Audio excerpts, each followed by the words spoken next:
Wetin be this? Wetin be this? Bruh. Just go to settings on your Android and search or look for build number. And tap on it 7 times and you'll be prompted to enter your phone's password. Congratulations, bruh.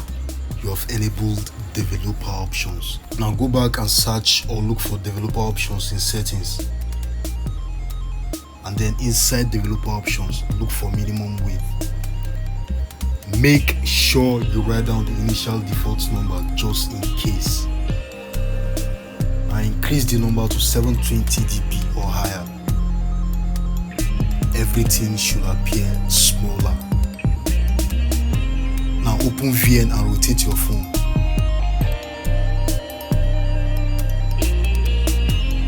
And there you have it. If this helped, you owe me a like.